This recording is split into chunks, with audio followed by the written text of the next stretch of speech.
Hola, buenas tardes, ¿cómo están? Lo primero que quiero decir antes de empezar formalmente esta inauguración del simposio es comentarles que por problemas varios, Ana María Ochoa no puede estar presente hoy físicamente. O sea, primero fueron problemas de salud de último momento, después problemas climatológicos vinculados a un huracán próximo a llegar a su lugar de residencia. Pero si todo va bien, va a estar presente con nosotros vía streaming en las pantallas, de manera tal que poder conversar con ella y hacerle preguntas y escuchar su ponencia.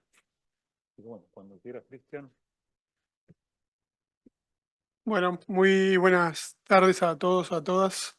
Soy Cristian Pérez Centeno, soy el director de posgrados de nuestra universidad. En primer lugar, les quiero traer el saludo de nuestro rector y nuestra vicerrectora, profesores Martín Kaufmann y Diana Weschler, que, bueno, por cuestiones de agenda no están acá acompañándonos físicamente, pero están sí siguiendo un poco el camino que este simposio se propone. En su nombre les doy la bienvenida a todos los que van a participar, los que están hoy aquí, los que están siguiendo quizás en streaming y los que van a participar estos próximos días en el Centro Cultural San Martín de las actividades que propone el simposio. Eh, bueno, aprovecho para agradecer también institucionalmente al Centro Cultural la posibilidad de que realicemos el simposio en sus instalaciones. Para nosotros es muy importante nuestra vinculación con lo público, ¿no? Con las organizaciones públicas para hacer nuestra tarea. No podríamos hacerlo sin ese vínculo. Y la verdad es que me quiero tomar un minuto para agradecer y felicitar a un poco a mis compañeros de banco en la universidad. Voy a decir tres nombres, una cosa odiosa, pero es que son las personas de mi cercanía, pero quizá en su nombre hablarles a algunos otros más que han estado participando activamente en la organización del simposio. Sabemos que estas cosas no se organizan por una persona o dos o tres con buena voluntad, sino que hay un mundo de personas ahí atrás muy silenciosas, muy poco conocidas que lo han hecho posible. Eh, a Raúl, a Menes Abasta y a Vanessa Rufa, que son las autoridades del programa de posgrados en arte sonoro, y agradecerles y felicitarlos no solamente por el simposio y por la iniciativa en estos tiempos tan, ¿no?, hostiles, ásperos, que atravesamos en el sistema universitario, sino también porque, bueno, quienes nos toca organizar cada tanto actividades de esta naturaleza, sabemos las dificultades que esto implica, pero en estos tiempos tan restrictivos, creo que es un esfuerzo que la verdad es que no, no quisiera estar en los pantalones y las polleras de quienes han tenido que pasar el trago y las dificultades que les ha tocado atravesar, porque cuando uno más demanda y necesita de las instituciones para hacer lo posible, en estos tiempos más difícil es.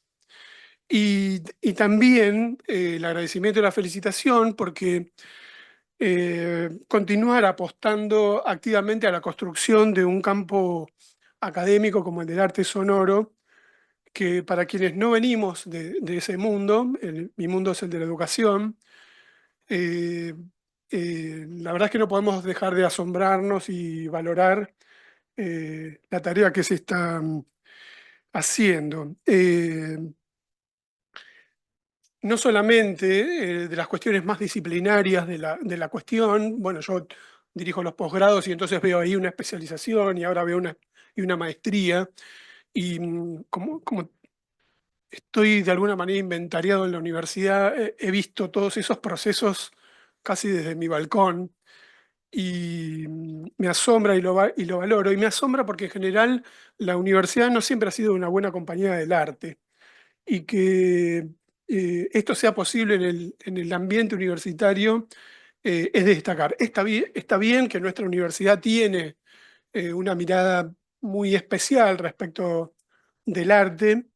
eh, y una construcción muy particular al respecto, pero bueno, este es un campo que de alguna manera está en construcción, está naciendo, y entonces se valora especialmente. Pero también, no solamente por la cuestión de las carreras, sino también por las tareas de investigación, por la experiencia que se genera en esos espacios. De alguna manera transforman lo que pasa en la universidad. Tengo la suerte personal, como director de una tesis de maestría, ver a alguien investigando sobre la profesión académica, ese es mi tema de investigación, en el campo del arte y con una mirada muy particular con respecto al arte sonoro. Es alguien de este redil y casi me siento como en un balcón VIP, en un palco VIP, mirando lo que está pasando en el campo del arte sonoro y creo que es para destacar y para valorar.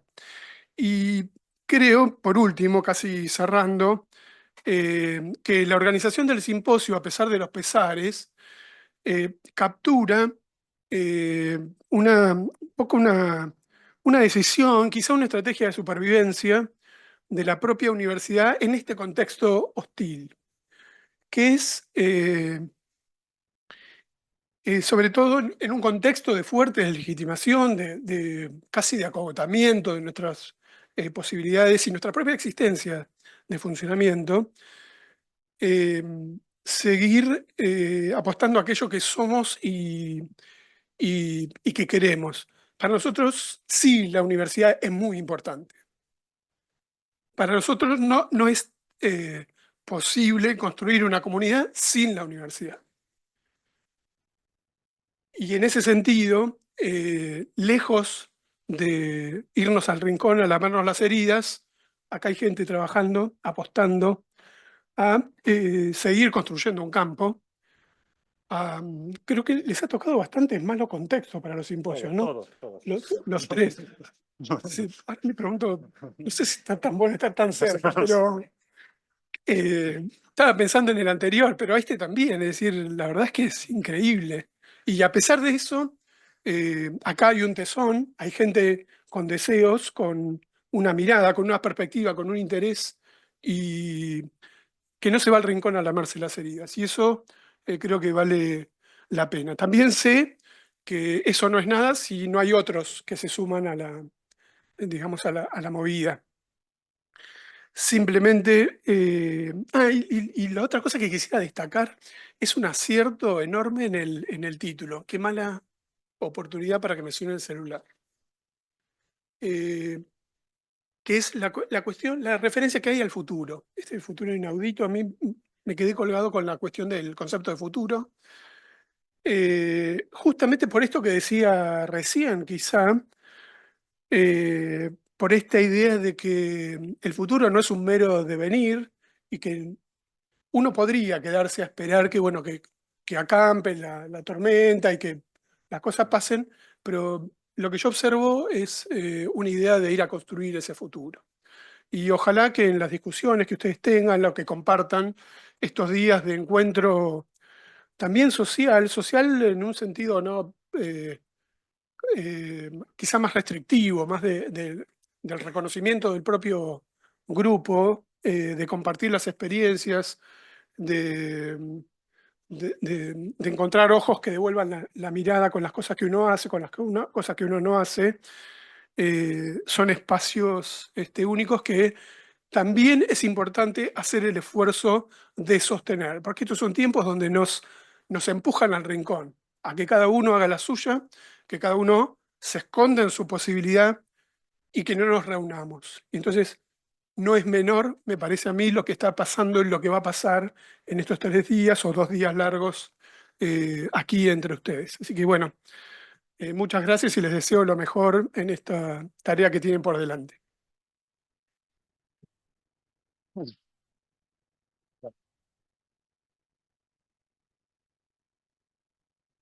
Bueno, muchísimas gracias, Cristian. Eh, Hace un tiempo yo no leía, pero lo voy a hacer y lo blanqueo que voy a leer, porque son muchas las cosas que quiero decir y no quiero olvidarme de nada. primer lugar, buenas tardes, muchas gracias a todos y a todas por su presencia, por ser parte de esta nueva edición, la tercera del Simposio de Arte Sonoro, Simposio Internacional, Cruces, Circulaciones y Experiencias. Les agradezco la disposición y organización de ocupaciones y horarios para poder compartir estos 3 días de simposio. Quiero también darles la bienvenida a quienes viajaron especialmente desde el exterior o de diferentes provincias para sumarse a este encuentro. Es una gran alegría vivir este reencuentro con este espacio de discusión, de intercambio, de escucha.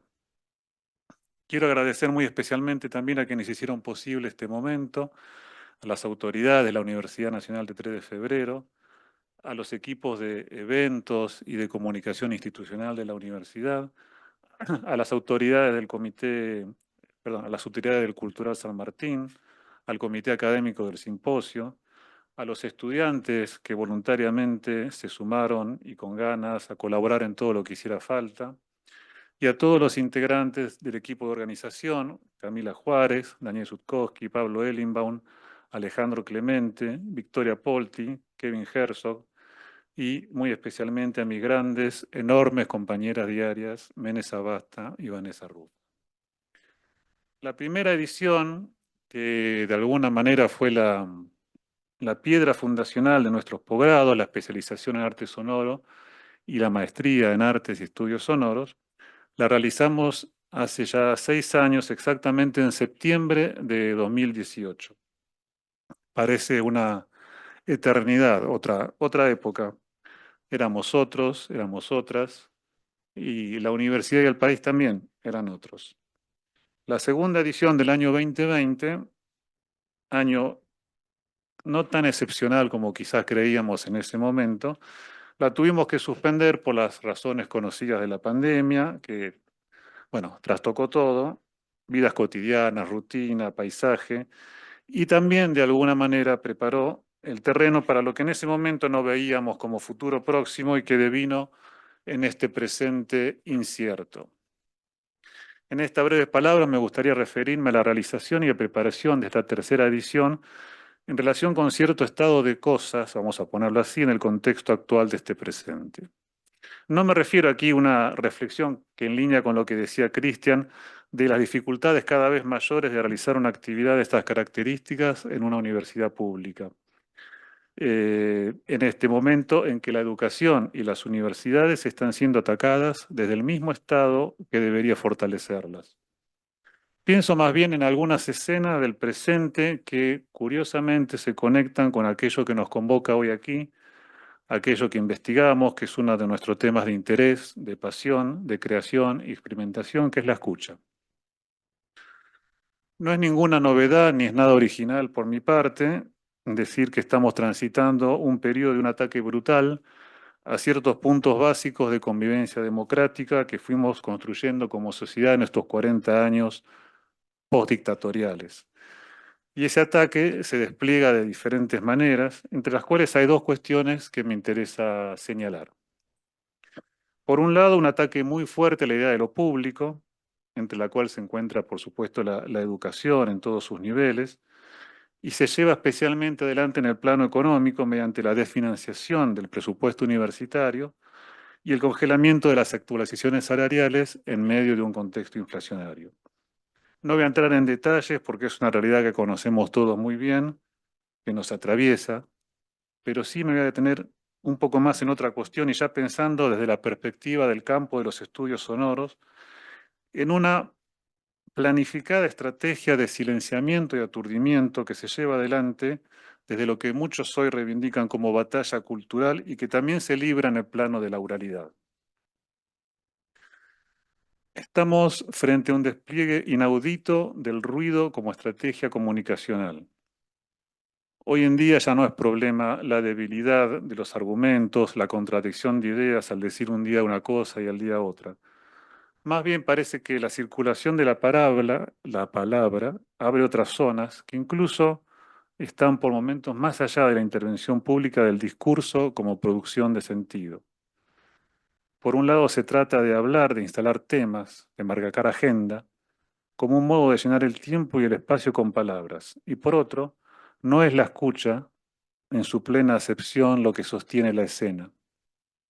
Hay un sentido unidireccional en el modo actual de circulación de la palabra, ya no orientada a generar una escucha, o sea, una escena de escucha, sino simplemente ruido, aturdimiento, lo cual en su punto extremo grafica a la perfección el grito como un gesto performático, frecuentemente profiriendo insultos, amenazas.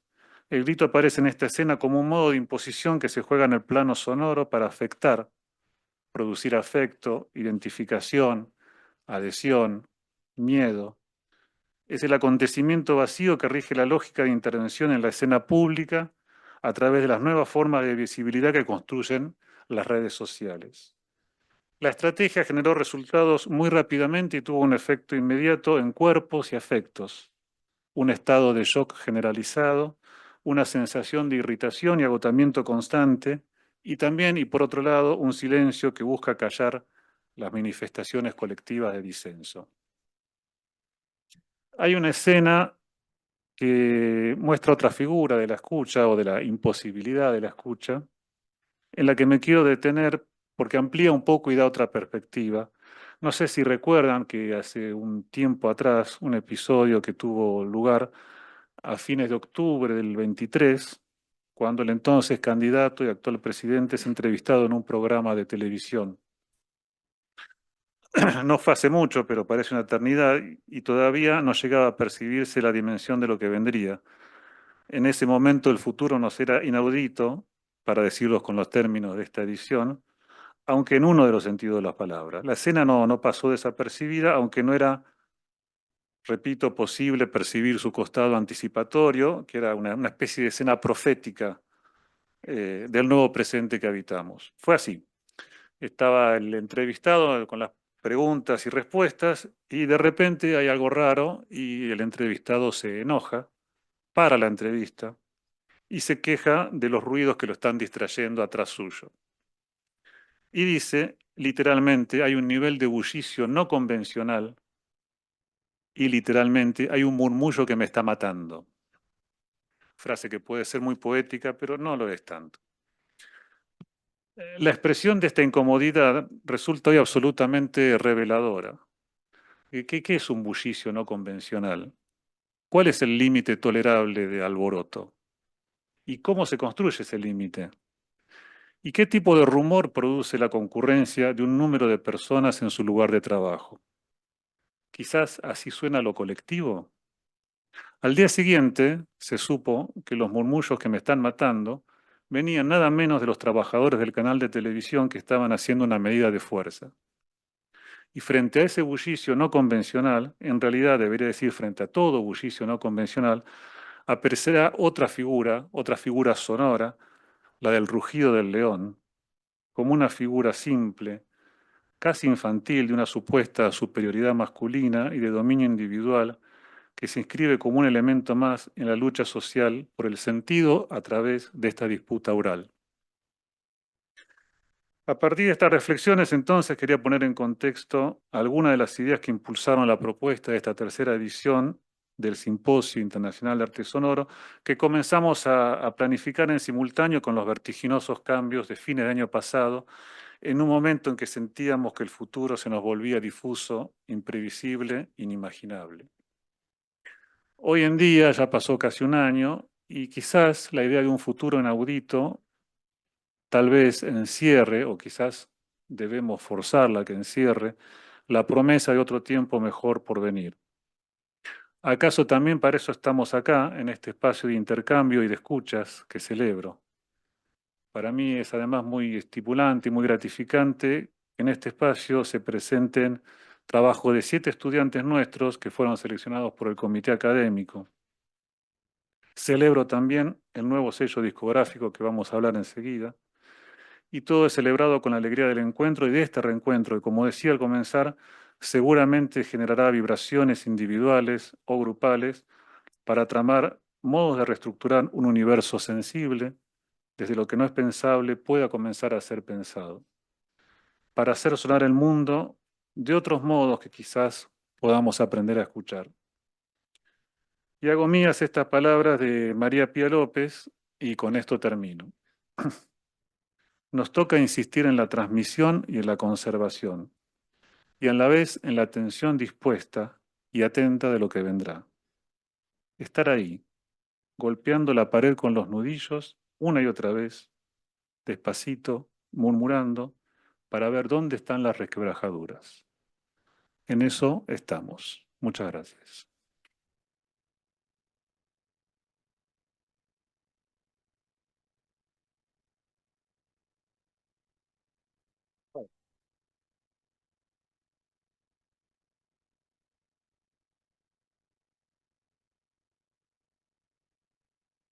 Vamos a presentar junto a Ricardo de Armas el nuevo sello discográfico Untref Aural.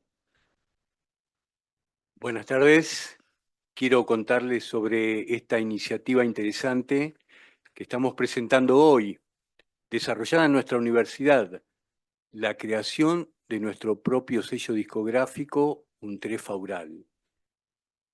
Este proyecto tiene muchos beneficios para toda la comunidad universitaria, ya que no solo enriquece el ámbito académico, cultural y artístico, sino que también nos brinda una plataforma para compartir y promover el trabajo creativo que hacemos en la UNTREF.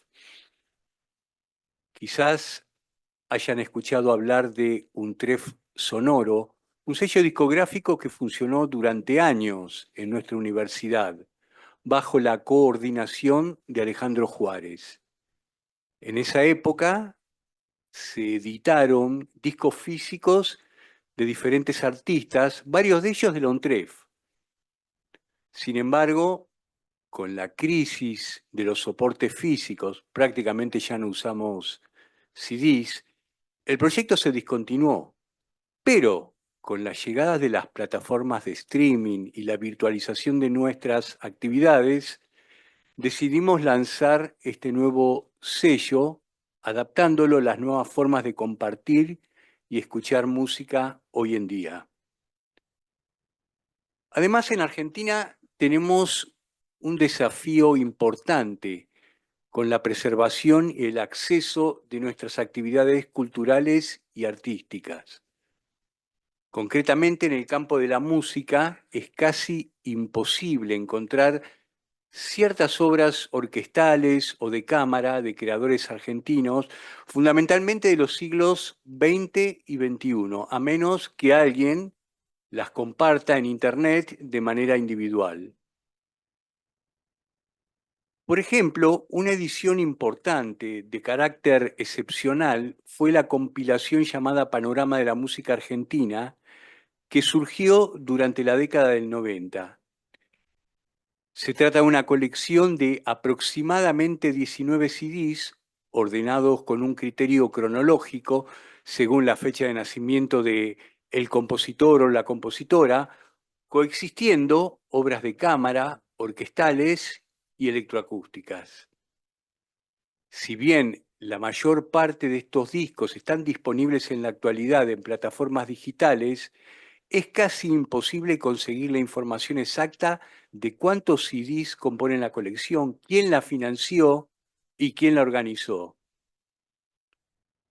Con Untref Aural nos enfocamos en la creación sonora experimental y queremos no solo difundir estas obras, sino también crear un repositorio donde queden guardadas y disponibles, al igual que hacemos con otras actividades en nuestra página artesonoruntref.edu.ar.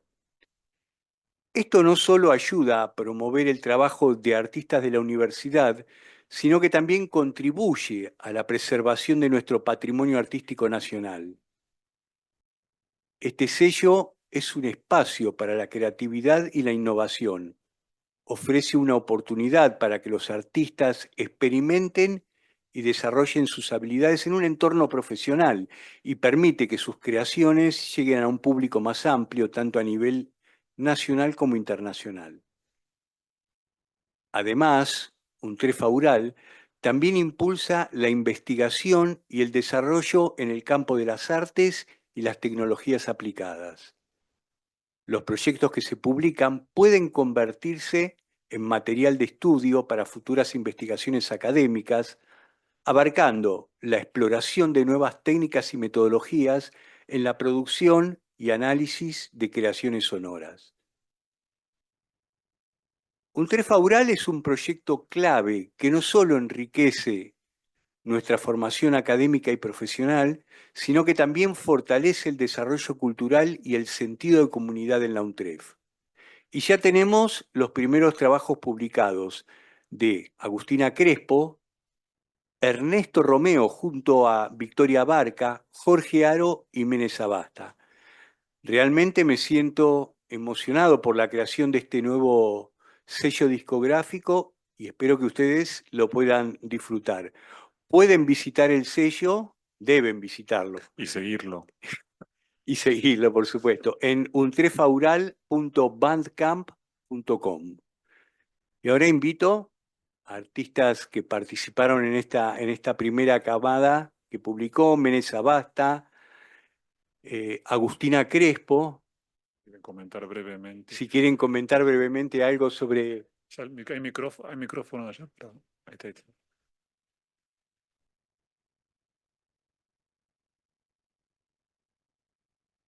Bueno, gracias, buenas tardes, gracias Ricardo, gracias Raúl y Cristian por las palabras que escuchamos de ambos, muy poderoso.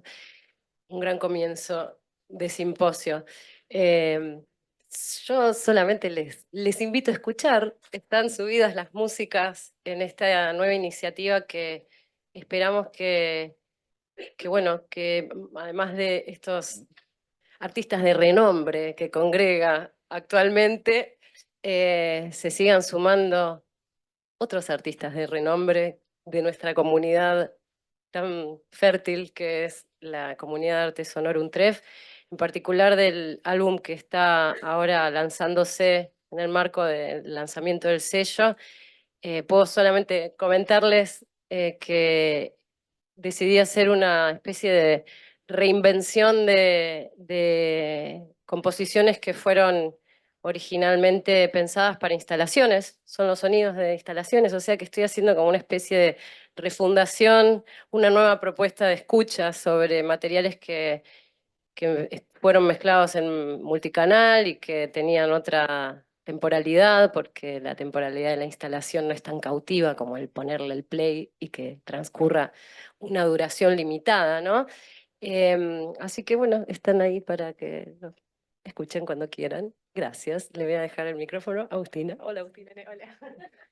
Hola, buenas tardes a todos y a todas. Muchísimas gracias, primero que nada, a Raúl Minzburg, a Ricardo de Armas, al sello UNTREF Aural, a la universidad. La verdad que es un honor formar parte de este grupo pionero dentro del sello. En mi caso es un grupo yo me dedico mucho a la música vocal, como directora, como cantante y también como compositora. Y lo que estoy mostrando en el disco es una serie de piezas corales con experimentales, o sea, como acercándonos a un lenguaje diferente, un lenguaje nuevo, experimental en cuanto al mundo coral. Así que también muy agradecida por eso, porque en el mundo coral tampoco entra mucho en muchos lugares a veces con estas cosas y es realmente muy gratificante. Así que muchísimas gracias. Gracias también, Mene. Gracias, Vane.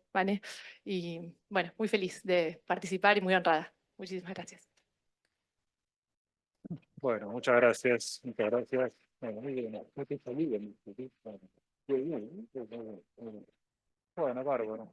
Bárbaro, sí, sí, bueno, vamos entonces a establecer conexión con New Orleans, a ver si estamos ahí.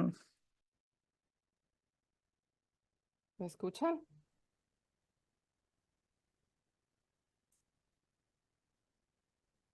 Esperando. ¿Podemos cambiar al Zoom? Ahí está. Si la ¿Me podemos poner en escuchan? pantalla gigante. No, no hace falta que esté. No. Sáquenme, sáquenme. No, no sé, no sé, no sé. ¿Me pueden escuchar? Espera, espera, espera. Podemos, a ver si Ana puedes hablar, Ana. Sí, He preguntado varias veces si me escuchan. Ahora sí, ahora sí. Ok, Un segundito. Pongamos ella. Eso, ahí está. Listo, Ana, cuando quieras. ok. Bienvenida. Un Bueno. segundito, un segundito nada más. Lo tenía acá. Quería hacer una breve presentación. Ana María Ochoa Gautier es actualmente profesora de los departamentos en música, español y portugués y comunicaciones de la Universidad de Tulane en Nueva Orleans. Su trabajo más reciente es sobre historias de la escucha y la vocalización en América Latina y el Caribe, su relación con la historia colonial y con las historias de la naturaleza.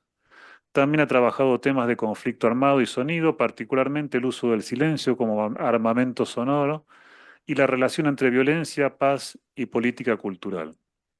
Actualmente investiga la relación entre políticas de vida, historia del sonido y cambio climático en las Américas durante la primera mitad del siglo XX y durante la Guerra Fría. En 2007-2008 ganó el premio Guggenheim. De la investigación hecha posible por ese premio salió su libro más reciente, Aurality, Listening and Knowledge in 19th Century Colombia, que ganó el premio Alan Merriam en 2015 al mejor libro de etnomusicología publicado en inglés. También es autora de diversos libros y artículos sobre los temas que trabaja y actualmente está terminando un pequeño libro llamado La vida de los sonidos que saldrá con Mímesis Ediciones. Bienvenida, Ana. Muy lindo verte. Bueno, Un gusto estar aquí con nosotros. bueno, muchas gracias y me disculpan que no estoy presente físicamente. La verdad me dio mucha tristeza no poder viajar por razones inicialmente de salud, pero tampoco habría podido viajar porque estamos aquí, estoy aquí hablando en medio de un huracán. En este momento voy a compartir para explicarles que eh,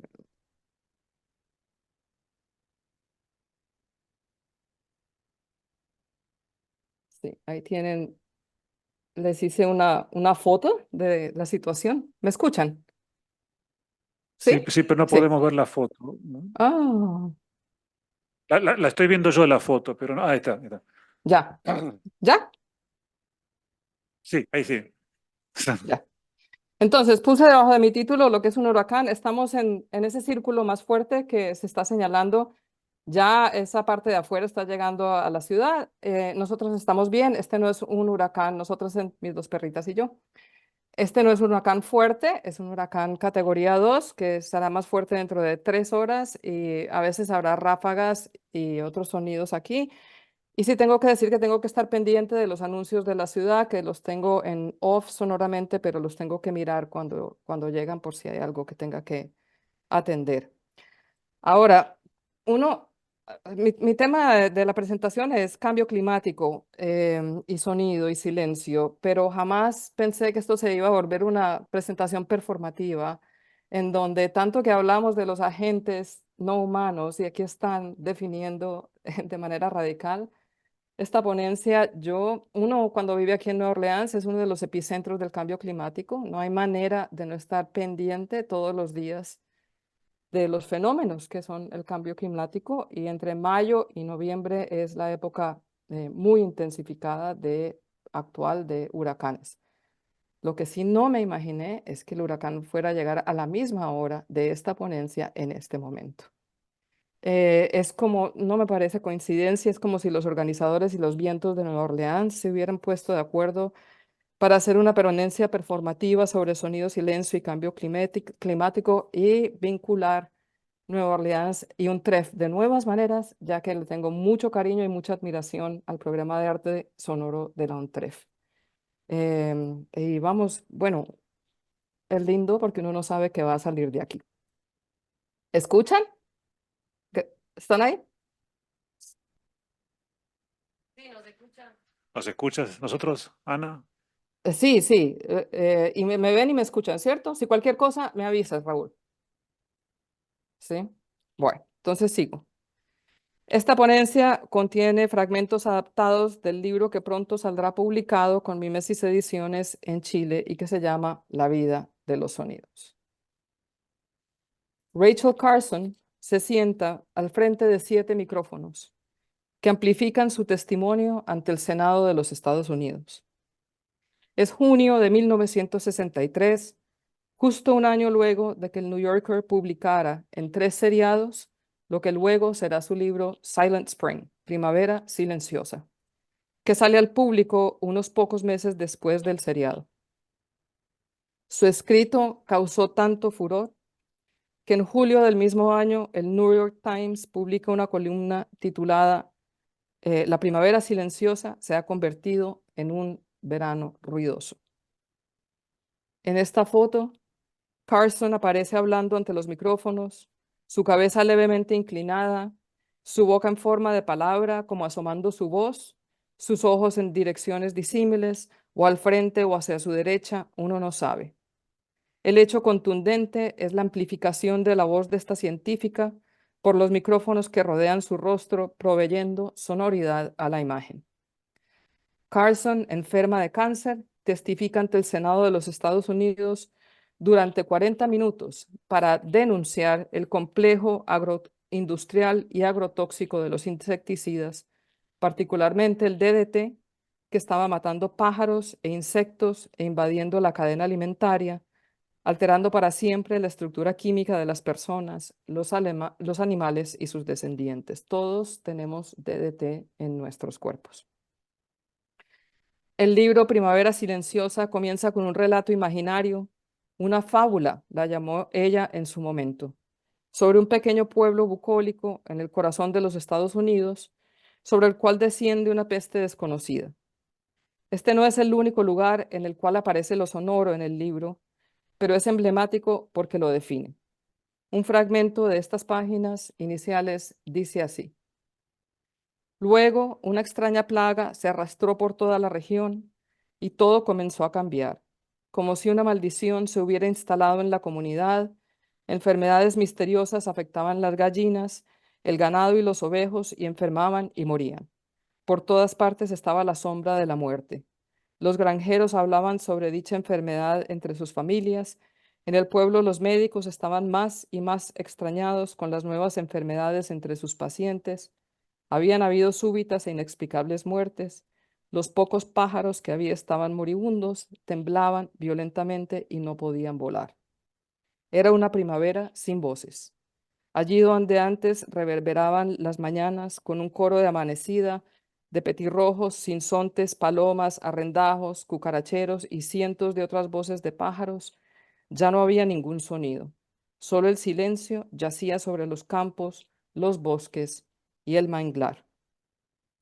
Esta imagen de la plaga del silencio, provocada por una mortandad que afecta la vida toda, da pie en el resto del libro a una denuncia contra la industria agroquímica productora del DDT y de otros químicos como provocadora de dicha plaga. Todo el texto está apoyado sobre una estricta documentación científica, minuciosamente investigada y que Carson se demoró años en recopilar. Ella empezó a investigar este tema en los años 40. Con una maestría en zoología en las décadas del 40, al final de la Segunda Guerra Mundial. Con una maestría en zoología, Carson trabajó durante casi 16 años como editora del Fish and Wildlife Service del Departamento del Interior de los Estados Unidos, del área de pesca y vida salvaje, editando tras escena sus revistas científicas y escribiendo reportes y comunicaciones públicas en general. Carson, por tanto, estaba en contacto diario con los biólogos de la vida salvaje que se ocupaban del control de predadores y pestes. Artículo por artículo, se codeó con los reconocidos científicos de la época, corrigió la gramática de sus escritos y adquirió un enorme conocimiento de la relación entre seres vivos, comida, agroquímicos, ríos, vientos, océanos, plantas, semillas, animales, en otras palabras, sobre la interdependencia entre seres vivos y ambiente. Sin embargo, ya para el momento de la denuncia de Carson ante el Congreso, llevaba años trabajando como independiente, viviendo, de hecho, de los derechos producidos por sus escritos sobre la naturaleza, realizados por un público general y que fueron grandes bestsellers. Carson, de hecho, no era una autora desconocida. Tenía una carrera literaria paralela como autora que divulgaba el saber científico con libros que fueron bestsellers durante la década del 50. Su persona literaria entonces es la que aparecía en público. La publicación de Primavera Silenciosa es un giro radical en su vida, un giro que desata una cadena de eventos. Y aquí tienen una imagen de cómo era la fumigación con DDT. Es absolutamente impresionante. Se fumigaba todo, con la gente presente, los colegios, los niños mientras comían, los hospitales, las casas, en fin. En abril de 1963, el secretario del Interior de los Estados Unidos, del gobierno de John F. Kennedy, apoya la causa de Carson y publica su propio libro titulado La crisis callada, algo que no sucedería jamás en Estados Unidos en ninguno de los actuales, no importa quién gane la presidencia en noviembre. CBS produce un documental sobre el libro que sale al aire en abril 4 de 1963 y luego de este documental, en junio del mismo año, Carson testifica ante el Senado. El libro se convierte en una sensación mediática y desata una guerra de la industria agrotóxica contra Carson. El libro hubiera sido otro, aquí otra imagen de fumigación, si no hubiera causado tanto furor. El libro toma vida a través de la cadena de eventos que crean un ambiente sonoro y político que transforma las políticas de vida y la vida misma. No es solo que la cadena de eventos a que da pie la publicación multiplican la dimensión sonora de dicho libro, el ruido que produce la publicación del libro, la noción de crisis callada derivada de la de primavera silenciosa, la imagen de Carson hablando rodeada de micrófonos ante el Senado de los Estados Unidos, los científicos como William J. Darby, jefe del Departamento de Bioquímica y director de la División de Nutrición de la Universidad de Vanderbilt, que publica un artículo titulado Silence, Miss Carson, Silencio, Miss Carson, en una revista científica, y las múltiples publicaciones y eventos mediáticos alrededor de lo que se constituyó en realidad más que un libro, en un evento.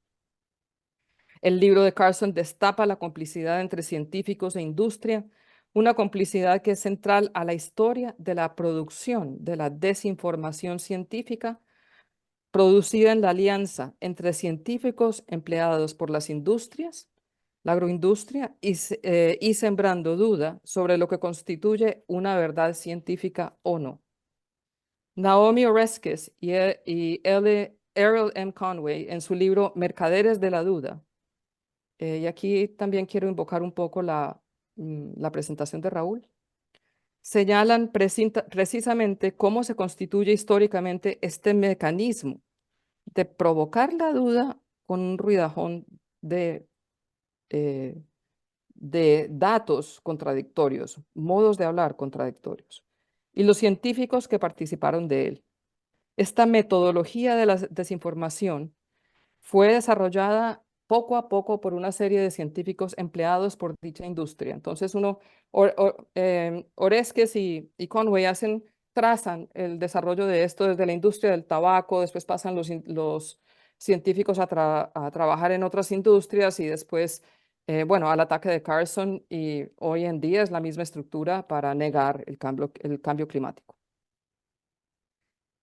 Esta metodología de la desinformación es central hoy en día al ascenso del autoritarismo, de autoritarismos diversos a nivel global, impulsados por un sistema de manipulación de la desinformación cuya historia política se gestó precisamente desde el corazón de la alianza entre ciencias, producción agroindustrial, corporaciones de agrotóxicos y sectores del gobierno, y que hoy en día, por ejemplo, da pie a la negación de que exista el cambio climático. Cuando Carson publica el libro, la industria de los agrotóxicos invierte millones de dólares de la época en desacreditarla y silenciarla por su supuesta ciencia fallida, su falta de información, por histérica, por ser una mujer soltera que nunca se casó ni tuvo hijos, por comunista.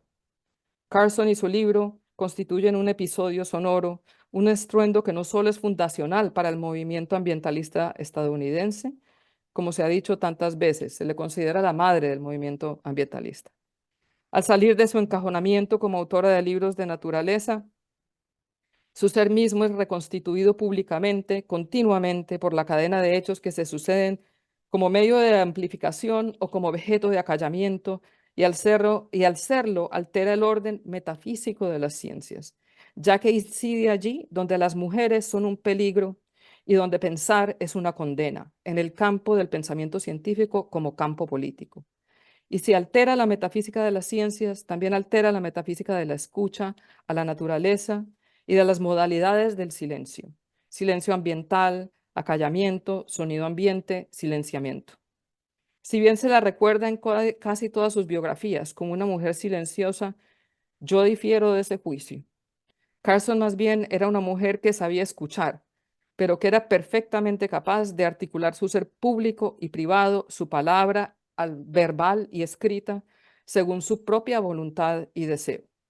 El cierre de su testimonio ante el Congreso no deja lugar a dudas de su palabra firme en su lucha contra los entomólogos empleados por la industria. Cito algunas de sus palabras. El control de la naturaleza es una frase concebida en arrogancia, nacida de la era neandertal de la biología y de la filosofía, cuando se suponía que la naturaleza existía por la conveniencia del hombre. Man es la palabra que utiliza. Los conceptos y prácticas de la entomología aplicada en su mayoría vienen de dicha ciencia de la era de las piedras. Es nuestra desgracia alarmante que una ciencia tan primitiva se haya armado con las armas más modernas y terribles y al dirigirlas a los insectos las ha dirigido también a la tierra. Cierre de comillas. Entonces, pues, habla abiertamente, directamente, sin ningún problema. No sé por qué se dice tanto que era callada. Es evidente que Carson no busca participar del mundo masculino de la ciencia. Ella ya hace parte de dicho mundo.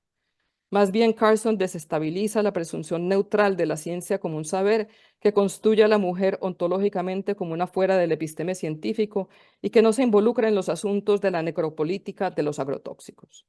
Esta metafísica de la ciencia funciona precisamente haciendo de la mujer un ser radicalmente diferente, definida por, y aquí cito a Pelletier, una posición negativa con respecto al sujeto masculino, fuera del orden racional y fálico del lenguaje y de lo real. Cierre comillas, por eso es que se le decía que era callada, que no hablaba. No es casual precisamente que gran parte de la propaganda del DDT como producto de consumo estaba dirigida a las amas de casa, que parecían virtuosas, desempeñando una limpieza extrema que eliminaba los insectos bajo el tapete, entre los cojines de las sillas, en los estantes donde se guardaba la comida, en las cuerdas de piano de cola, todo bien permeadito de DDT, disponible en diversos empaques para su cómodo uso diario. Pero además Carson reta la relación entre las corporaciones agroquímicas y las ciencias, denunciando la alianza tóxica y genocida entre ambas. Y al ser una mujer que denuncia, altera la ley de aparición de las mujeres con respecto al agrotóxico, de consumidoras agradecidas a científica denunciante. Pero si altera el orden metafísico de las ciencias, también altera el de la escucha, del sonido ambiente y del silencio. Los pájaros tienen voces y hablan si se les escucha, y la presencia de esas voces es interdependiente de la cadena alimentaria, de los químicos y de los otros seres vivos. Al escuchar el silencio producido por los pájaros que mueren del DDT, Carson transforma también el lugar de la cuestión animal en la definición del sonido ambiente y del silencio. Ahora bien, parte de lo que quiero lograr con esta ponencia y en realidad con el libro La vida de los sonidos es hacer una genealogía más compleja de las nociones de sonido ambiente y de silencio que la propuesta por John Cage. Quiero dejar claro que no me interesa cancelar a Cage. En el libro, no voy a presentar aquí, pero en el libro sí desarrollo como una posible conversación entre aspectos de ambos, que es muy pequeña porque ambos son súper famosos y la cantidad de material que hay alrededor de ellos, entonces, pero sí hay ese intento, digamos, ponerlos en relación a partir de ciertos parámetros. Pero sí me interesa dejar de hacer genealogías modernistas sobre vanguardia que lleven a pensar en el modelo de un solo hombre fundacional a de un paradigma experimental. Hoy no presentaré el archivo relacionado a Cage, que siento es ampliamente conocido probablemente de seguro por el público de esta reunión. Más bien lo que quiero brevemente señalar que la propuesta de Cage sobre silencio y sonido ambiente no surge en aislamiento. Y aquí lo hago complejizando el pensamiento sobre silencio y sonido ambiente que se dio en la época de la Guerra Fría, en que Cage diseñó sus experimentos Y Rachel también enunció sus nociones sobre el silencio. El contexto para pensar sonido, silencio y sonido ambiente y percepción sensorial de los seres vivos es mucho más amplio que el de Cage y Carson. Recordemos que la cámara anecoica a la que ingresa Cage en la Universidad de Harvard en 1951, un evento que cumplió un lugar mítico en su construcción como compositor vanguardística, había sido diseñada por el ingeniero acústico Leo Beranek en 1941 para investigar situaciones de ruido y silencio en tanques de guerra y carros de combate.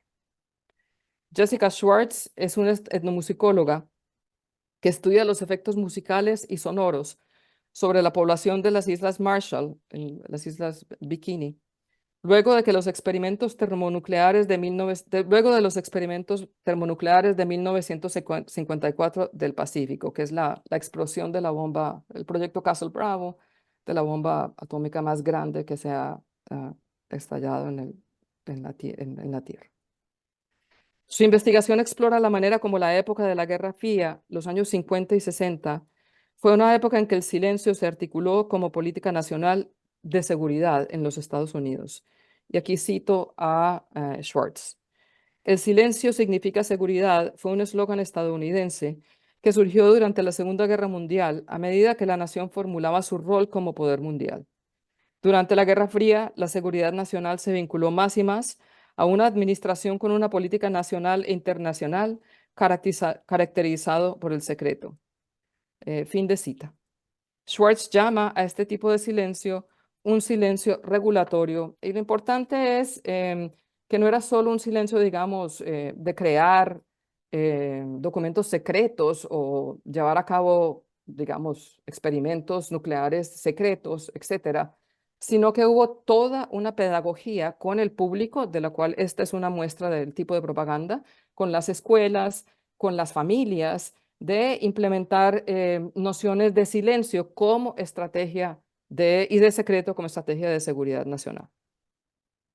Ahora bien, o sea, el silencio estaba en el ambiente en la época de que Cage y Carson formulan sus propuestas. Ahora bien, ¿por qué comienzo una ponencia con Rachel Carson en un congreso de arte sonoro?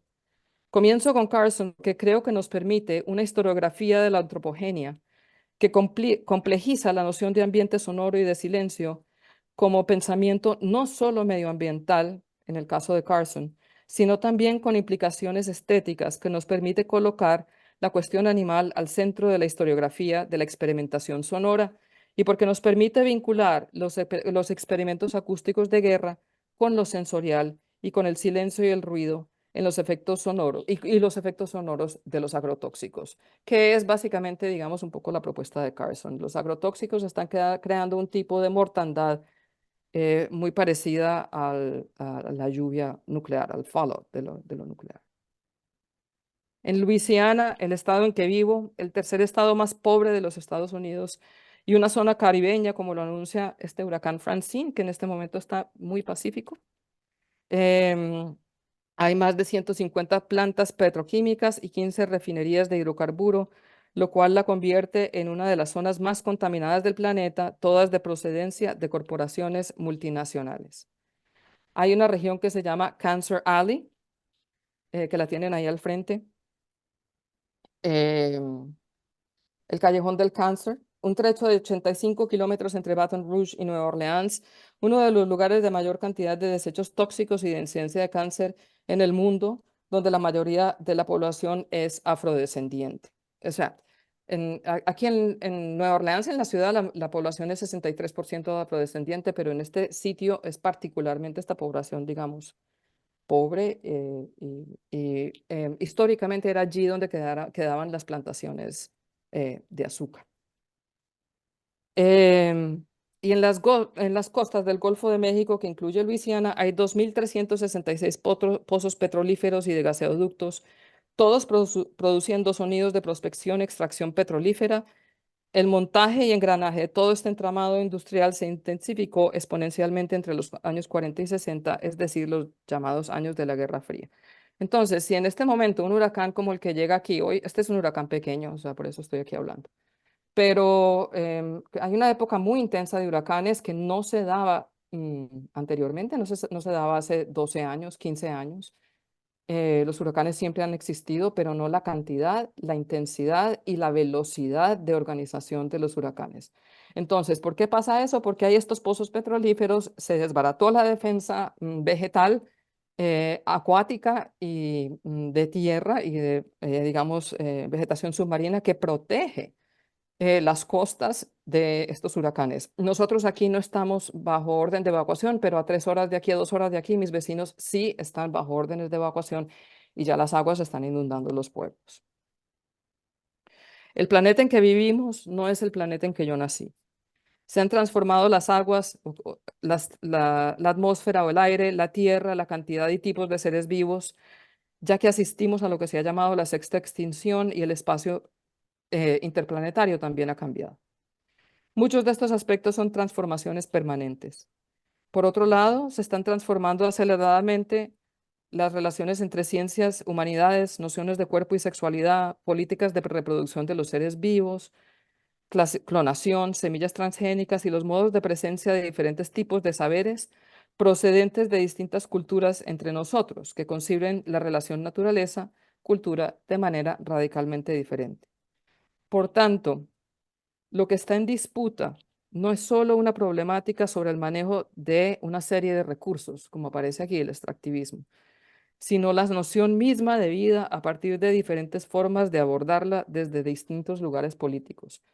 Yo esta pregunta me la hice, me la empecé a hacer. A ver, tengo una diapositiva ahí donde hago, la verdad, una enumeración que la hice para esta presentación. No es una enumeración ni exhaustiva ni organizada, sino dije, bueno, es que esta idea, ¿por qué se me ocurrió esta idea? Porque no puede ser que este es un estado republicano, o sea, extremadamente conservador, y están pasando leyes. Para mí la pregunta era, ¿cuál es la relación de las leyes de género y sexualidad y reproducción? O sea, la prohibición del aborto en Estados Unidos en este momento, con el cambio climático. Y es a partir de esa reflexión que yo empiezo a pensar, es que lo que les interesa controlar a estos tipos es la noción de vida, porque todo lo que están implementando es un ataque a las políticas de vida y además de la manipulación misma de la vida. Entonces, hice una breve, desordenada y no exhaustiva lista. Conexión interdependiente entre seres vivos. Eso es una nueva forma de pensar que está presente en las humanidades y con, digamos, intelectuales indígenas que ya están muy presentes entre nuestras bibliografías y nuestras formas de ser. Cosmopolíticas de noción de vida y de escucha otras, que es algo inevitable. Yo trabajo con cineastas indígenas, por ejemplo, y eso es otra historia. Entendimiento tanto biológico-químico como de pensamiento crítico humanístico de variedades de género y sexualidad y su potencial carácter transformativo y transformador. La antropología de la transformación de las formas de manejo de la reproducción y la natalidad desde distintos lugares políticos, cambios de la noción de animales no humanos y de plantas como seres vivos con diferentes tipos de inteligencia y con intención, o una consideración de lo que han sido considerados seres sin conciencia como lombrices y así como seres con capacidad de decisión. Potenciación y cambio de las formas de pensar los cuerpos como cuerpos simbióticos, y de ciertos organismos, los virus, como, bueno, seres que nos hacen cuestionarnos qué es la vida, porque un virus, como ya sabemos, no se puede reproducir sino un agente de una especie diferente. Nociones de envejecimiento que no estén supeditadas a la idea de enfermedad o de deterioro, sino de etapa de vida diferente, y la cambiante frontera entre alimento y medicamento y la manipulación genética y política de seres vivos, por ejemplo, clonación de plantas, semillas, perros, razas de caballo. Bueno. En fin, no pretendo ser exhaustiva, es como para darle una fuerza a este pensamiento. O esta provocación de que el problema no es el extractivismo, sino una lucha entre nociones de vida. Asistimos entonces no solo a una lucha por los recursos de la tierra, sino a una lucha por las nociones de vida misma, con las cuales se articula la materialidad de la vida de los seres vivos, los cuerpos, la reproducción y el planeta en que vivimos. A medida que acumulé un archivo sobre la expansión militar de los Estados Unidos desde los años 20 o 30 y hasta los años 70 más o menos, para pensar el papel central de la aceleración tecnológico, militar y corporativa, de los eventos que producen el cambio climático, fueron surgiendo una serie de experimentos técnico-acústicos en donde es evidente que el vínculo entre Guerra Fría y agrotóxicos que atraviesa el pensamiento de Carson es central para pensar la antropogenia de lo sonoro. Cuando escribí sobre el huracán Katrina y la música en el 2006, en un artículo que se llamó Nueva Orleans, la permeable margen norte del Caribe, no mencioné la palabra cambio climático. La palabra no estaba en el debate público. Katrina fue un parteaguas para comprender los huracanes como fenómeno histórico en el Caribe y para distinguir entre los que había antes y los que hay hoy. Y hoy no hay un huracán como Katrina. Katrina fue un huracán categoría 4 o 5 de 150 millas los vientos. Aquí no hay eso. Debido al calentamiento de los mares, ha surgido un nuevo tipo de huracán cuya intensidad, rapidez de intensificación y frecuencia no se había visto anteriormente. Pero además, este es el anuncio de la estación de huracanes de este verano, que nunca se han anunciado tantos huracanes. Entre 17 que se nombran, 8 que llegan, entre 8 y 12 que llegan a tierra. En fin, eso no lo habíamos visto nunca. Me perdí. Así. Pero además, como lo dijo el etnomusicólogo puertorriqueño Jaime Bofil en un evento extraordinario que organizó el Conservatorio de Puerto Rico en 2019 luego del huracán María y que se llamó Conciencia Sonora, Reflexiones desde la música y el arte al cambio climático. Y como también se dijo durante Katrina en Nueva Orleans, lo que exacerbó la precariedad de la isla de Puerto Rico luego de María o de Nueva Orleans luego de Katrina no fue solo la intensidad y secuencia rápida de los huracanes, ha sido la condición de precariedad colonial histórica en infraestructura y servicios de pueblos y tierras considerados no dignos de cuidado y que acumulan las políticas de toxificación de los seres vivos y de la tierra misma. Ello, aunado a la falta de respuesta política o a la negación misma del cambio climático como fenómeno actual, es lo que constituye la catástrofe que hace de estas zonas regiones históricas de despojo y deuda colonial de siglos. Condiciones que hoy en día están exacerbadas por las alianzas entre los factores antropogénico-militares corporativos, los estados y las finanzas globales. Estas alianzas se articularon de manera acelerada con las políticas de intervención estadounidense durante la Guerra Fría. Y con ello paso a la segunda parte de mi charla, que tiene tres partecitas. El 15 de marzo del 2000, 17 ballenas aparecieron muertas en un solo día en las playas de las Bahamas, algunas de ellas con sus oídos o cerebros sangrando. El documental The Sonic Sea, el mar sónico o sonoro o acústico, del cual tomo muchos de los elementos de aquí y que luego los investigo más. Comienza con las imágenes de lo que sucedió ese día y las palabras del investigador Kenneth C. Balcom, entonces el director ejecutivo del Centro de Investigación de Ballenas, quien describe su encuentro con la ballena varada en la playa en la cual vivía de la siguiente manera. Y aquí lo cito. Me desperté en la mañana, comencé a tomarme mi café y a decirle al equipo de investigadores que acababa de llegar que las posibilidades de ver una ballena en un periodo de 10 días eran muy pocos. Mi asistente Dave llega corriendo y me dice, Ken, hay una ballena enorme en la playa justo al frente de la casa. Y así fue. Había una ballena pico de ganso nadando o moviendo su cola por lo menos, como si estuviera tratando de subirse a la playa. En mi mente, o tal vez en voz alta, dije, ¿qué haces aquí? Deberías estar en aguas profundas.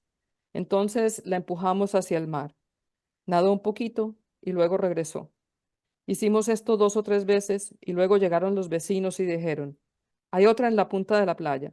La cubrimos con agua y luego llegó otro vecino.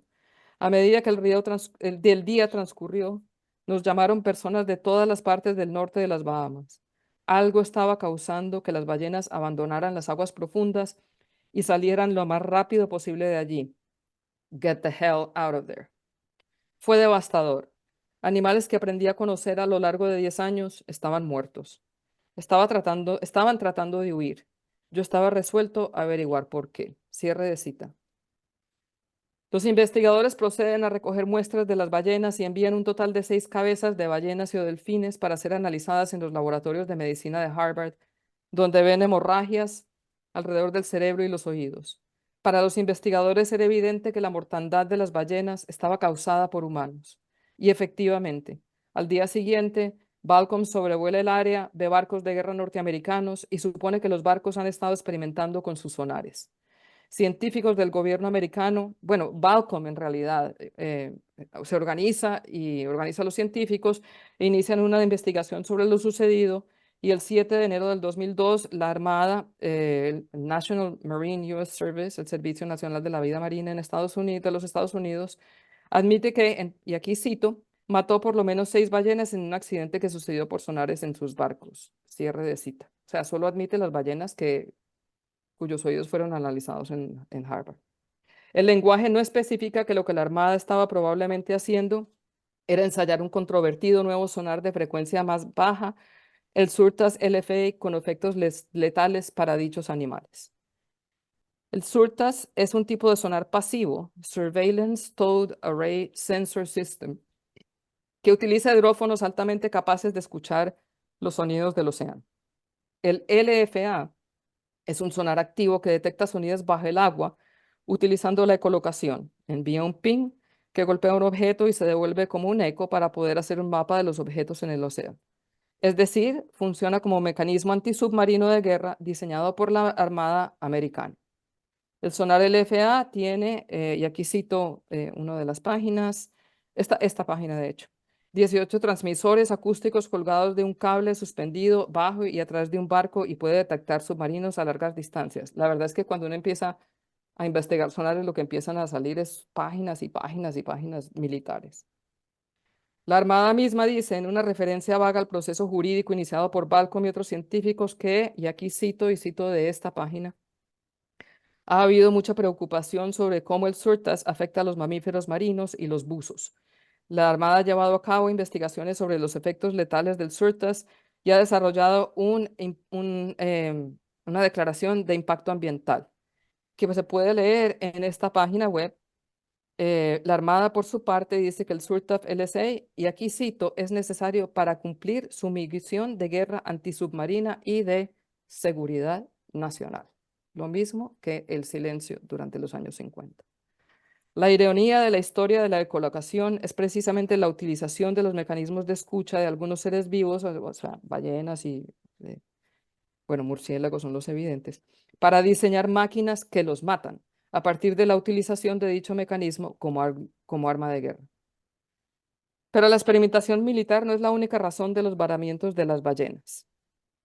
En el 2012 hubo un varamiento en las costas del Perú de más de 3.000 delfines que duró varios meses. En este caso, la razón más probable, porque no se investiga, porque es un ruido oceánico y entonces los humanos se supone que no lo escuchan y entonces, o sea, en el exterior no es perceptible, entonces no se investiga, no se coloca el sonido como motivación.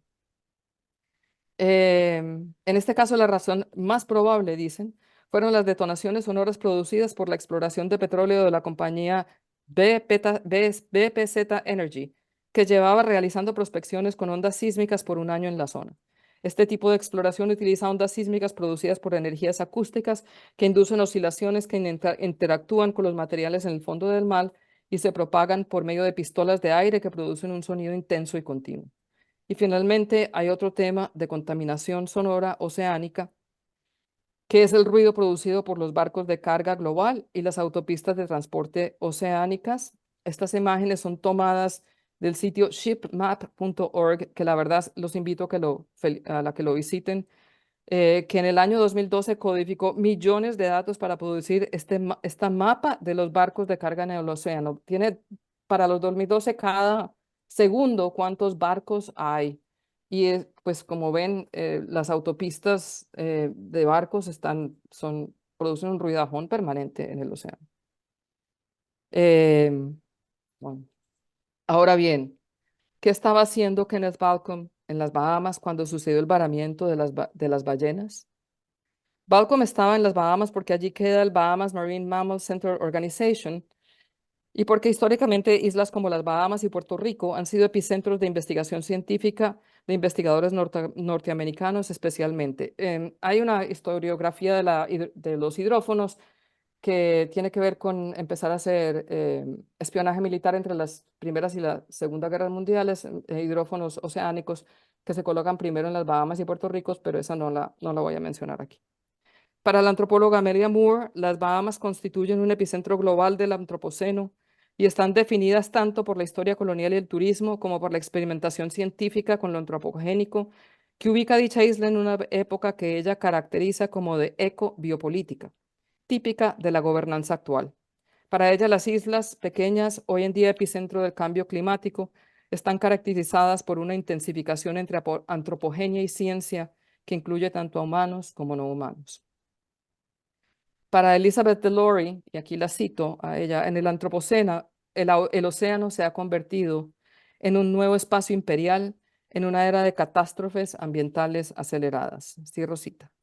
La historia del uso de sonares, de prospección industrial y de globalización de carga y transporte hace del ruido oceánico un foco de dicha intervención imperial, no solo norteamericana. Ya no estamos ante un giro sensorial, sino ante un giro multiespecie sensorial y tecnológico sonoro.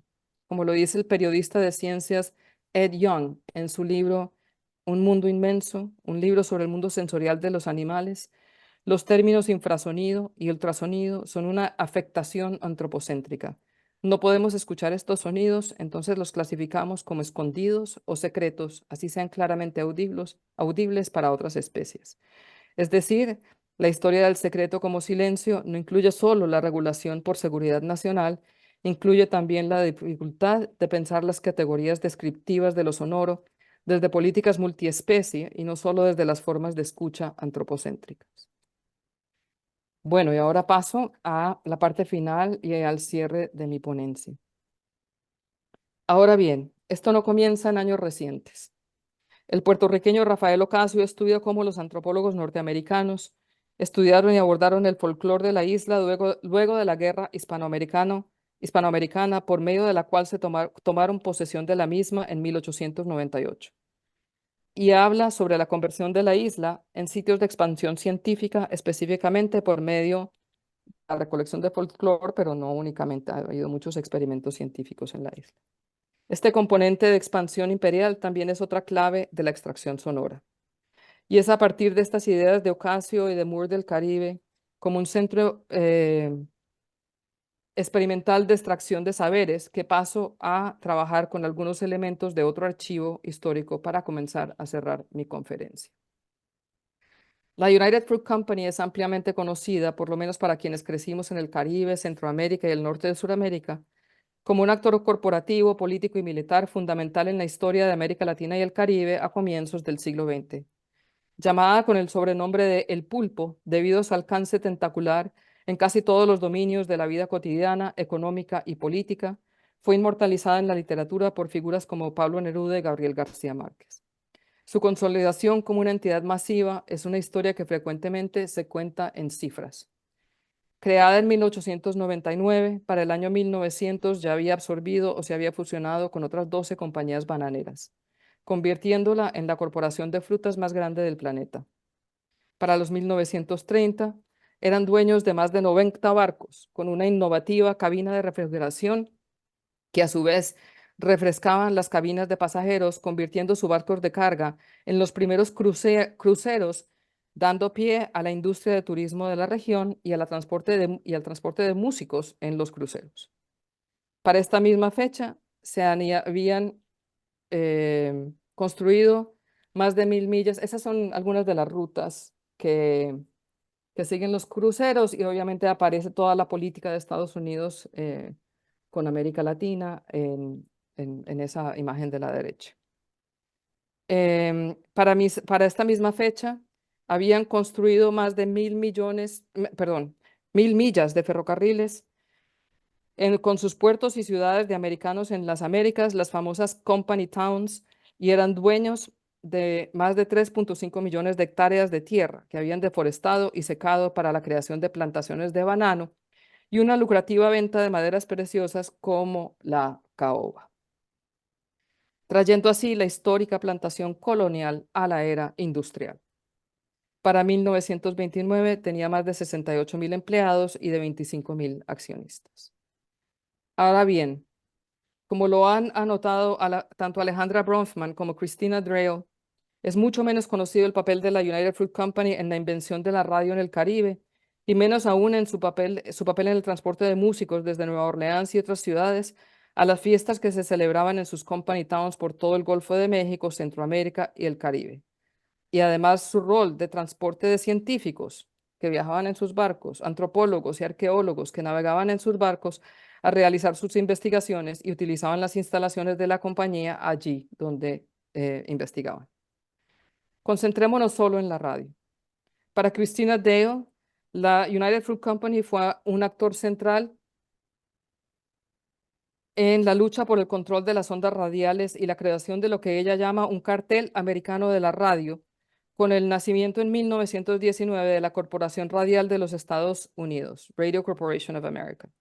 El cartel incluía las operaciones de General Electric, AT&T, Westinghouse y la radio de la United Fruit Company, Radio Tropical. Las actividades radiales eran tales que la compañía incorpora la división de radio en 1913. Dichas operaciones radiales corporativas eran uno de los brazos imperiales de los Estados Unidos. El 7 de marzo de 1921, la Radio Corporation de América firma, y aquí cito a Drehl, un acuerdo de licencias cruzadas que le daba a la United Fruit Company el monopolio radial en lo que el acuerdo llama los territorios de la United Fruit Company, es decir, casi toda Centroamérica. O sea, no llama en Nicaragua, en Honduras, en Colombia, sino en los territorios de la United Fruit Company. Los países no existen. La monopolización, espérense que es que aquí están llegando muchos, ya. La monopolización de las ondas radiales aparece como un proceso de extracción y encerramiento sonoro. Además, los barcos de la United Fruit eran los que tenían la mayor tecnología radial de comunicaciones en la zona y le proveían a los barcos de la Armada estadounidense los partes meteorológicos, lo cual no es poca cosa en una zona de huracanes, y es lo que yo estoy aquí pendiente en un app en mi teléfono. De Unit Fruit, hay una revista que se llama Unit Fruit Co., que distribuía la compañía por sus territorios y era de producción mensual. Y como escribe un ingeniero en la revista de octubre de 1926, y aquí cito, el desarrollo de comunicación satisfactoria en territorios tropicales donde hay perturbaciones atmosféricas durante gran parte del año era vital para la compañía y hoy en día para esta ponencia. Una de dichas innovaciones, por ejemplo, fue la instalación y uso del primer transmisor de tubo que permitía transmisión radial continuo. Se instaló por primera vez en Almirante, Panamá, y para 1926 estos nuevos transmisores de tubo de alto poder se instalaron en las infraestructuras de la radio tropical de la United en Nueva Orleans, Miami, Puerto Barrios, Managua, Tegucigalpa, Almirante, y nuevos equipos se habían pedido para distintos sitios en Honduras y en Preston, Cuba. Entonces, esto en realidad es un tema que inaugura Alejandra Bronfman en su libro, y es la idea de que la radio surgió en el Caribe como tecnología de sonora. O sea, siempre tenemos estas historias que tienen el primer mundo como lugar de innovación y el sur como lugar de adaptación. Y la investigación de archivo de Bronfman pues cuestiona esa historia de la radio.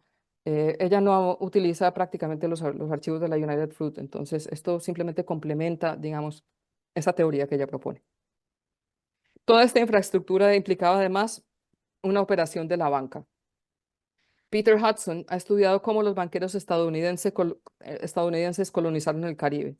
Según Hudson, y aquí cito, la historia temprana de la banca imperial estadounidense y la internalización de Wall Street estuvo alimentada por acumulaciones de capital extraídas del desarrollo industrial, la consolidación corporativa y la expansión económica que siguió a la oscura historia de despojo territorial que siguió a la expansión de los Estados Unidos hacia el oeste. O sea, simultáneamente que se expande hacia el Caribe, está obviamente conquistando las tierras de los pueblos indígenas dentro de sus propias tierras, dentro de Estados Unidos mismo.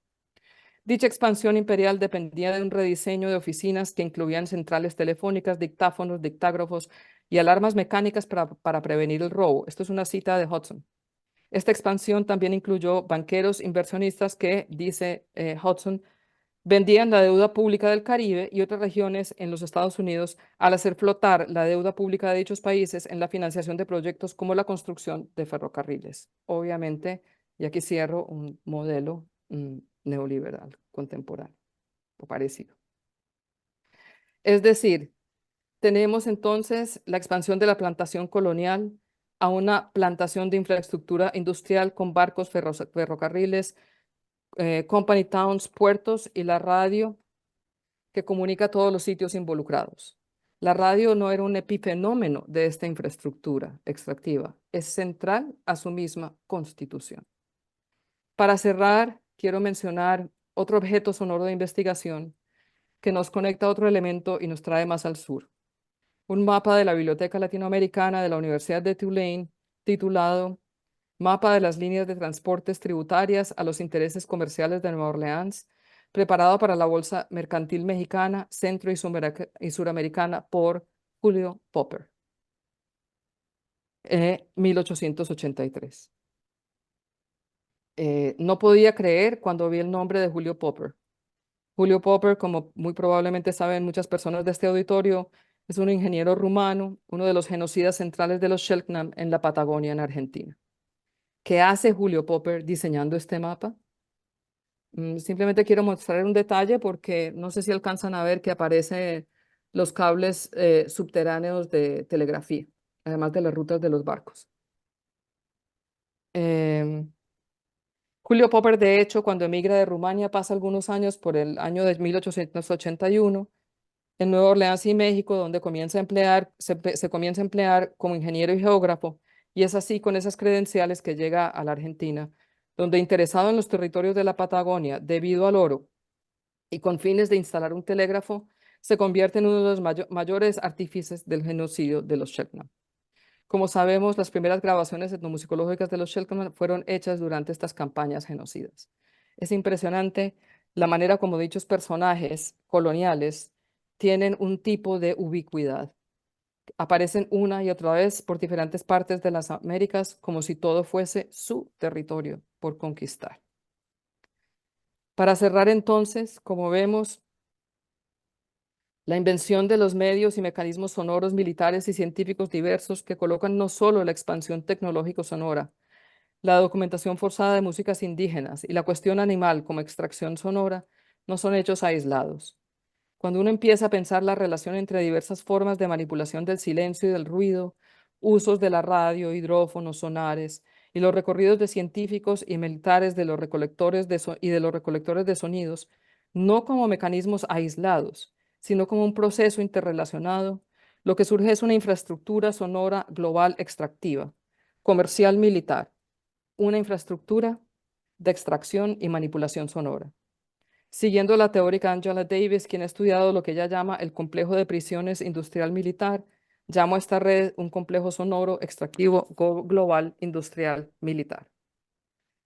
Carson nos ayuda a repensar las genealogías de la antropogenia a través de una obra que denuncia la alianza entre el uso de los agrotóxicos y el desarrollo armamentista nuclear, en la cual lo sonoro juega un papel central como manifestación física y simbólica de las posibilidades y límites de la vida.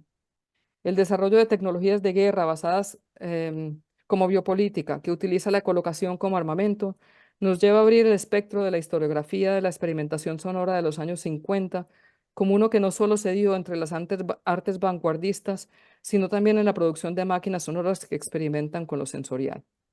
Y la historia que vincula el Caribe al sur de Argentina a través de la historia de la radio, la telegrafía y el extractivismo sonoro de la etnomusicología, vincula todo este complejo a la formación disciplinaria en torno a las ideologías coloniales con que se han documentado las músicas indígenas. Vivimos momentos difíciles, no solo en Argentina, sino en el planeta. Estamos en momentos de silenciar lo acallado de la historia de la antropogenia, en medio del ascenso de autoritarismos varios y de luchas por la definición y modos de uso de la capacidad incrementada de experimentación con el sonido, lo sensorial y con la vida misma. Esta presentación ha sido pensada en el entramado que se teje entre mundos que terminan y aquellos que emergen, entre lo que se descompone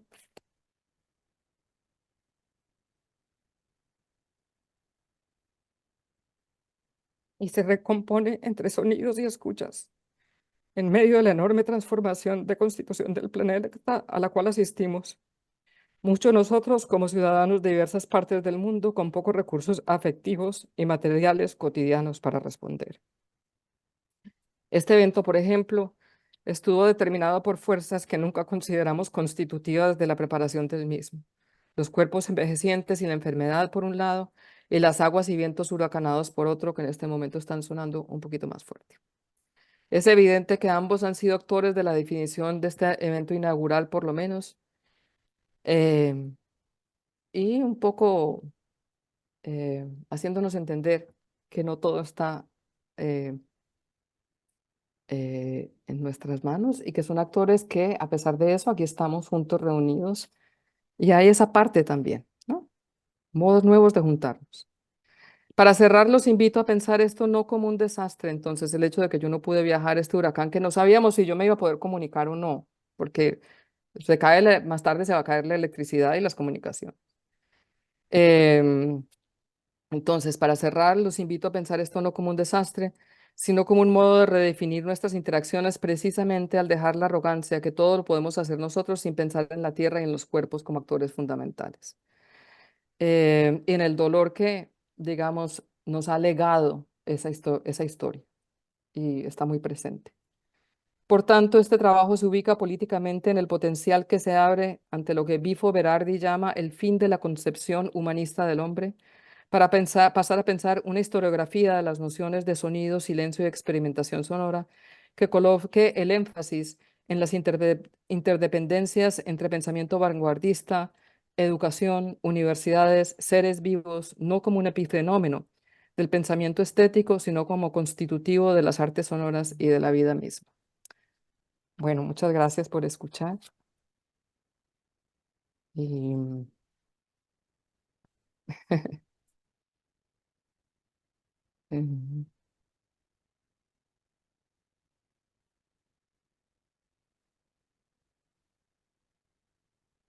no los escucho.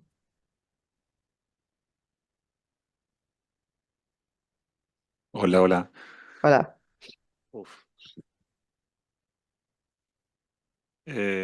¿Tenemos tiempo, Ana, para unas preguntas? Sí, aquí está. Es que tengo una ventana aquí, yo me asomo y lo que me está llegando está como tranquilo, no anuncian nada, así que Bueno, cuando estoy nos bien, digas, sí, paramos. sí, Bueno, sí, no, bueno. está bien, mm, sí. ¿Alguien quiere preguntar, comentar? Pensé que estamos todavía en momento de procesamiento, estamos aquí todavía un poco choqueados.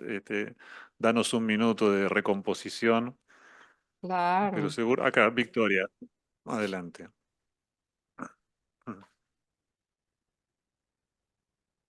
Bueno, hola, Ana María. Hola.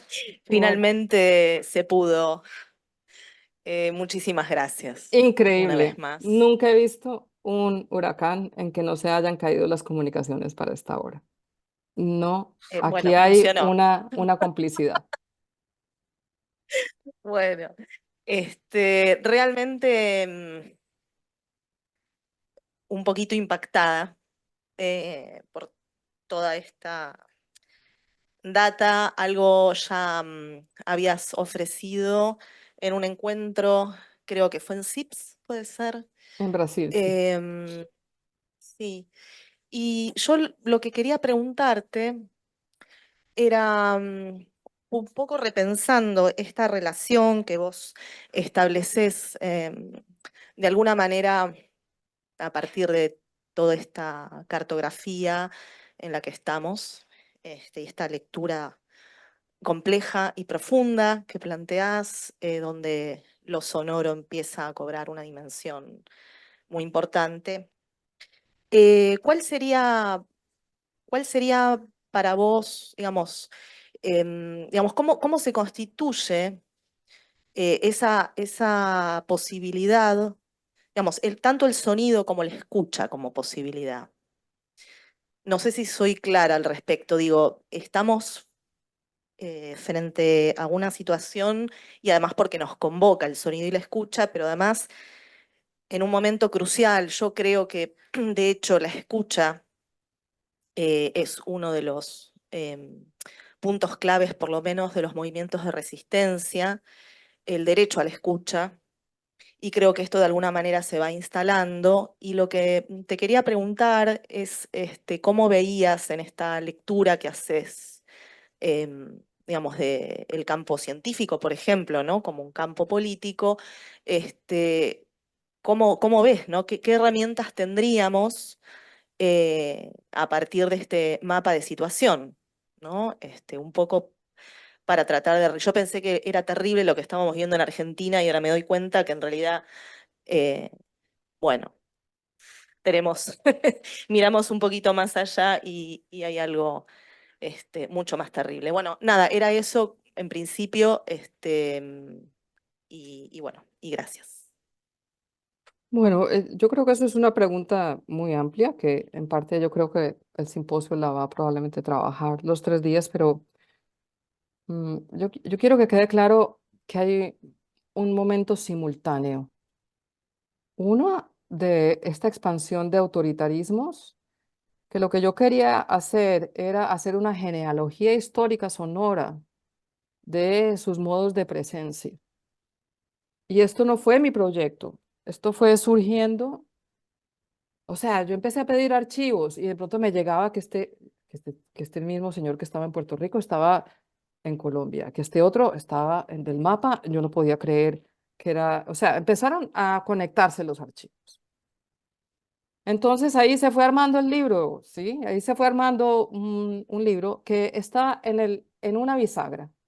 Y esa bisagra es, por un lado, estamos en un momento absolutamente fascinante de celebración, de la cual este programa yo creo que es una muestra, de expansión de las maneras de pensar lo sonoro, la escucha, el silencio, que se abre a formas de experimentación creativa, a alianzas como la Red Feministas de Paisajistas Sonoras de América Latina. Eso no existía hace 15 años, a modos de experimentar que seguro que me hubiera encantado estar allí para escuchar. Todo ello está sucediendo en múltiples partes. Además, hay una apertura de los científicos a pensar, de ciertos científicos, a pensar de maneras diferentes. Ese libro de Dion, de la vida, ¿cómo es que se llama? La vida imposible, no me acuerdo. La vida. em, es impresionante. Yo los invito a que lo lean. Es que en realidad esto está muy basado en un archivo muy público, está absolutamente disponible. Porque es impactante la manera como los científicos, como sucedió con la ecolocación, se están abriendo a repensar lo sensorial. Ya no son 5 sentidos, ya es el campo magnético, la manera como lo perciben las arañas y los perros. Ya es, pero cuando se inventó la ecolocación, por ejemplo, si uno lee los escritos originales, que en este momento se me escapan, cuando se descubrió la ecolocación, disculpen, lo presentaron en un congreso en los años 40 y salieron de allí y no me acuerdo cuál de los tres, son tres personas que estaban involucradas, le dieron un puño los colegas científicos, porque ¿cómo se le ocurría decir que los murciélagos tenían más capacidad de escucha o tenían un sofisticado aparato de escucha que los humanos no teníamos? ¿Sí? Eso era impensable. Esta gente, los científicos que están investigando estas cosas sensoriales se confrontan una y otra vez con un establecimiento que les dice, están locos, un ser vivo no puede hacer eso. Pero por otra parte, eso ya es un hecho. Entonces, yo sí creo que hay una lucha por las formas de redefinición de la vida. Es decir, ¿por qué al estado de Luisiana le importa, primero, no solo la prohibición del aborto, sino que en este momento si yo tengo, que ya soy una vieja, ¿sí? Medicamentos de aborto en mi casa, puedo cumplir 5 años de cárcel, ¿sí? Entonces, yo me preguntaba, ¿cuál es la relación de esas leyes de lucha por la definición y control de la vida con el cambio climático? Entonces, y con lo sonoro, obviamente. Entonces, parte de lo que estoy haciendo aquí es tejiendo ese entramado. Lo otro que también me parece importante es que Pues yo he vivido en zonas de epicentro de cambio climático, tengo una relación, mi hermano vive aquí en Nueva Orleans hace 35 años, mis padres se exiliaron aquí durante un tiempo y además viví en Puerto Rico. Es decir, estos epicentros del cambio climático tienen una doble modo de presencia. Uno es lo que les acabo de contar, toda la extracción. Pero otra también es, como en cualquier parte, las formas de generar comunidad alrededor de diferentes formas de la relación con la tierra, con el océano, con la experimentación sonora en esos sitios como experimentación creativa. Entonces yo creo que lo que hay es una doble bisagra. Y en esa doble bisagra se ubica con lo que concluí, perdón, que es esta idea de Bifo Berardi, que por una parte podemos celebrar esta final de la concepción humanista del hombre y todo lo malo y lo difícil que causó, y digamos, explorar la potencia de lo que viene. El problema es que estamos en medio de los autoritarismos que buscan frenar eso que ya es un hecho. Entonces estamos en un momento planetario. Yo no creo que aquí sea más difícil que en Argentina. Francamente creo que lo de Argentina es terrible, pero creo que no está aislado. Entonces, estos momentos de resurgir de la guerra nuclear, es una cabeza, digamos, feísima que está surgiendo como reacción a esto. O sea, no hay que olvidar también los logros. No es poca cosa el programa de arte sonoro de la UNTREF. No es poca cosa. Y lo digo en serio, no lo digo por adular. Aquí no hay eso. Otra Gracias, Ana. pregunta, Sí. comentario. Allá, Julián y Camila. Bueno, gracias. Muchas gracias, Ana María. Fue muy potente y muy sensible además tu charla y creo que dejas un montón de preguntas y conocimientos y formas. También esto me llamaba la atención, formas de entramar objetos con auralidades y con sensorialidades y esto que decías de no es solo el giro sonoro, sino también es el giro tecnológico, el giro interespecies, ¿no? Digamos, cómo se va trabajando todo ese nudo, ¿no? Esa red a nuestra disposición y también que se nos escapa. Entonces me preguntaba también, bueno, esto, me quedé como pensando y estallado un poco con estos elementos que nos trajiste hoy. Y me pregunto si vos conocés algo latinoamericano más sudamericano que esté, o instituciones o alguien o lo que fuera, ¿no?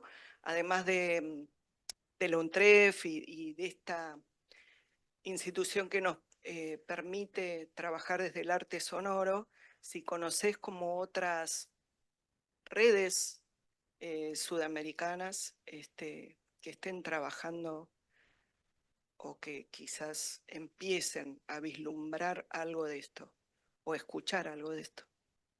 Cuando dices de esto, ¿es de lo que yo hablé o de...? Sí, de este entramado que estuviste presentando.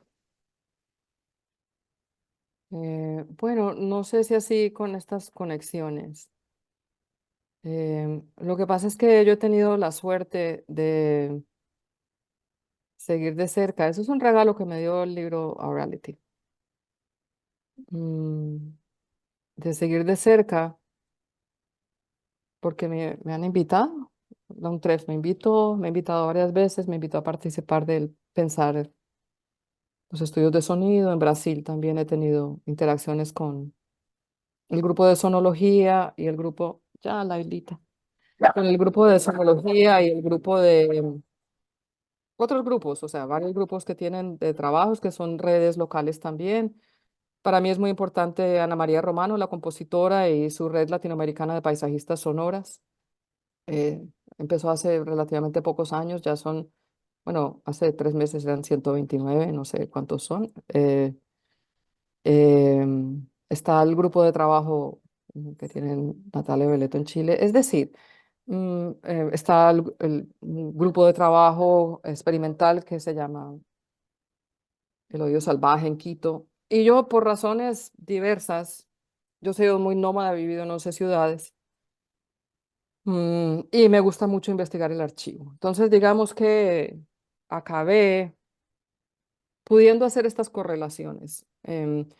También una cosa que Aurality me dio es que pude hablar de una manera muy diferente a la de hoy, de la relación naturaleza-cultura. El libro, Aurality se demoró 14 años en escribirse. Yo me demoré 2 años más o menos con cada capítulo, porque leía y leía y leía y leía y buscaba y hacía un archivo enorme y entonces yo quedé con un conocimiento que no aparece en Orality y que ya apenas lo empiezo a trasladar a otro archivo. Aquí mis perras ya están protestando. Lo empiezo a trasladar a otro archivo. em, Toma forma. Es decir, el aparato abstracto de interrelación de alguna manera se va gestando alrededor de ese primer libro de Aurality. Ya salió en el 2014 y ya va a salir en español. Es que me puse a hacer este libro y la verdad se me aplazó la finalización, me falta un capítulo de traducción de Aurality. Entonces, yo creo que es muy importante pensar en red, creo que es importante, yo he aprendido de todos y todas y todes, me siento muy afortunada, y me gusta mucho pensar. O sea, yo no soy artista sonora como son muchos de los que están aquí. Ya va, Lailita. Pero me encanta pensar, conectar ideas, es lo que sé hacer. Yo no soy capaz de distinguir un micrófono de otro, pero sí sé hacer conexiones. Entonces, bueno, no sé si eso es una respuesta, pero sí creo que hay que hacer alianzas y yo le ofrecí en fin, ya después hablamos con Raúl, otras posibilidades más lentas que una conferencia. Pero el librito de la vida de los sonidos sí va a salir de aquí a diciembre. Ahí está todo un poco más Buenísimo, lento qué bueno. también. Sí, ¿Y el de Aurality por dónde va a salir? no sé. ¿Sí, sí? Luego hablamos. Sí, sí. Tenemos tiempo para una pregunta más. Sí, Julián Jaramillo. sí. Bueno, buenas tardes, profesora Ana María. Ujú, Aquí Julián Jaramillo, un coterráneo suyo que está de visitante aquí en el simposio. ujú. Muchas gracias por su presentación, muy inspiradora claro, nos permite encarnar toda esta situación de una manera mucho más cercana a nosotros que trabajamos con lo acústico. Mi pregunta tiene que ver con el concepto de adaptación, que es un concepto pues científico también y que se utiliza el concepto de fitness, que es un concepto que pues es importante incluso. Uno podría pensar la ecolocalización como un proceso interpretativo también, digamos, de desarrollo de una técnica de escucha que es una forma de aferrarse al medio, ¿no? Que incluso, pues, digamos, la manera como la civilización occidental también lo ha hecho es por medio de la cibernética, ¿no? Pero entonces, digamos, usted me deja con la inquietud si esta noción de adaptabilidad o de adaptación, que sin duda es una competencia, una facultad humana y no humana, ¿no? Una competencia de la vida, de los seres vivos, ¿se ha abusado de ella? ¿Cuál es el rol que ocupa la adaptación en el régimen de la escucha y a propósito de esos ejemplos? Sí, bueno, la adaptación es un campo de la biología evolutiva. Yo no trabajo, yo no rechazo, o sea, yo no me he puesto a investigar la biología evolutiva, pero sí hay un libro muy importante de música, sino dos, que es el libro del historiador Gary Tomlinson, ¿no? Espérate, a ver si paro de compartir. Yo debía haberte parado de compartir hace rato. Y no sé si tienen un chat. Sí. eh, oh,